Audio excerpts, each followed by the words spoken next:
The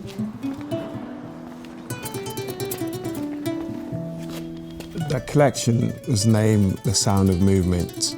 Movement meaning migration. For me, I'm trying to bridge the gap between the West and West Africa, and we're always trying to portray Sierra Leone in this beautiful way that we know it. We wanted to tell that story of like how those two cultures merge.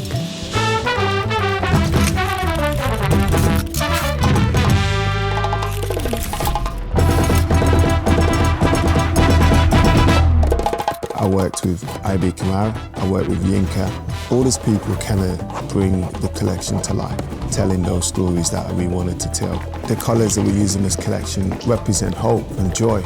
It's like moving from a negative to positive. Celebrating blackness is about celebrating culture. We always dance, we always celebrate. It's just the joy of celebrating is the music. We want to immerse you with that electric energy.